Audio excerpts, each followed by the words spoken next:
Everybody occasionally has to make snap judgments that might be quite upsetting. Physicians frequently have to make difficult choices that might spell the difference between life and death. On his first meeting with Lanny and Laura Bryson, Dr. Tim Malone would have a very memorable moment when faced with such a dilemma. After nearly 10 years of marriage, Angela and Richard Bryson were finally expecting their first child. They intended to establish a family after 3 years of marriage, but sadly, Angela was never able to conceive. Following a year of unsuccessful attempts, the couple made the decision to seek medical assistance for their infertility issues. To identify the true source of the issue, doctors will perform a variety of tests. As for the Bryson couple, it turned out that Richard and Angela had some problems of their own, making it unlikely that they would conceive naturally. Nevertheless, their chances of becoming parents would be slim, even with fertility therapy.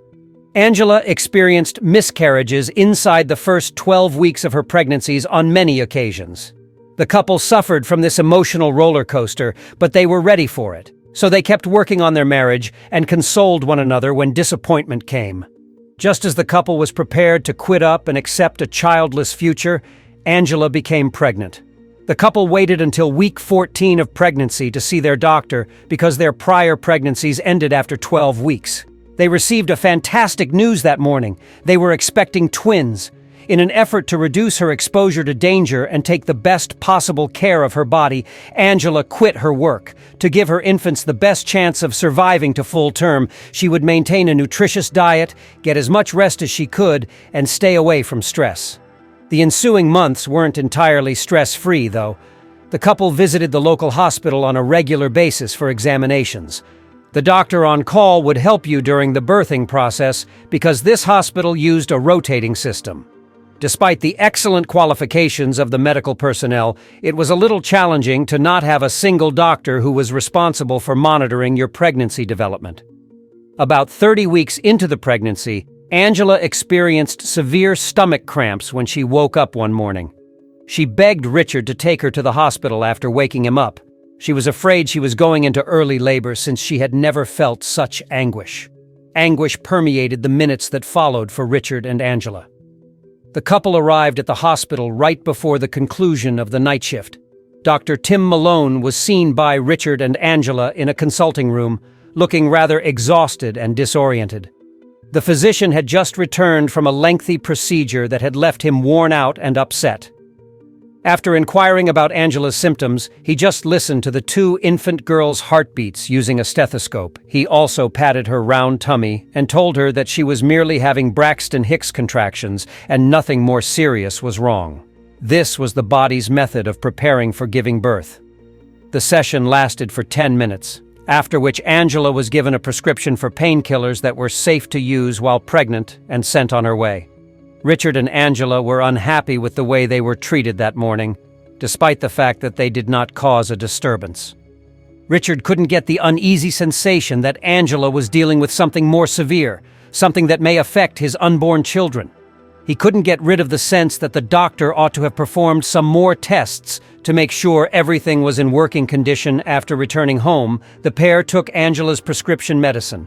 The symptoms went away and the cramping were more tolerable after a day. After researching Braxton Hicks contractions, Angela came to the conclusion that the doctor had given the correct diagnosis. In the ensuing week, Richard managed to finalize the arrangements for the twin daughters' delivery. Before bringing home the miracle kids for which this couple had been waiting for over a decade, the baby room needed to be finished, and a few items needed to be purchased. Angela only planned to have a C-section in an emergency. She wanted to give birth naturally. Angela experienced minor contractions once again when the pregnancy reached 40 weeks, but she was still unable to go into labor. After a brief trip to the hospital, it was determined that labor would most likely start in the following 24 hours, and that an inducement would be necessary. If it did not, Angela was transferred to the hospital early the next morning to give birth to the twins. For the Brysons, this was a pivotal time in their life. They would be blessed with twins after waiting so long for a child. Even at 30 weeks, Richard still felt anxious about their arrival, even if he didn't want to express his worry to Angela. He had a strange feeling that Dr. Malone had overlooked something that would have fatal consequences for his children. Was what happened that morning a result of faith or coincidence? Dr. Malone was the physician assigned to the delivery as soon as Richard and Angela arrived at the hospital. Following an examination and preparation for induction procedures, Dr. Malone ultimately chose to perform a C-section after observing the infant's heartbeats. The kids appeared to be in distress, even if it wasn't urgent, so it was preferable to deliver the girls right away. Lanny and Laura were born an hour after the couple arrived at the hospital. Despite their diminutive size, the girls appeared to be in good health. The physician requested that the nurses check on everyone's well-being.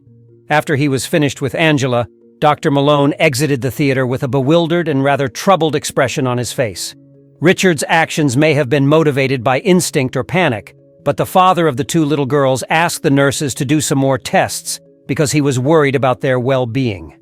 The nurses were first apprehensive since the doctor had warned them not to do any unusual operations, but Richard persisted and informed them he would cover any more costs as long as his kids had the finest care possible.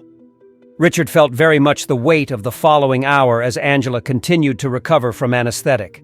He was bearing his peculiar load for his little daughters and was unable to pinpoint the specific source of his worry. After Angela had recovered, the two little girls were taken to their parents that evening. However, the babies weren't brought by the nurses. Rather, Dr. Tim Malone arrived in the room as the two infants were snuggled into a cot. The doctor was obviously experiencing some sort of mental anguish.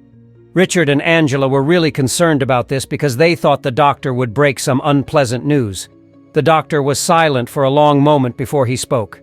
He said, eyes welling with sorrow, that he ought to have performed a more complete assessment when Angela first complained of stomach cramps at 30 weeks along.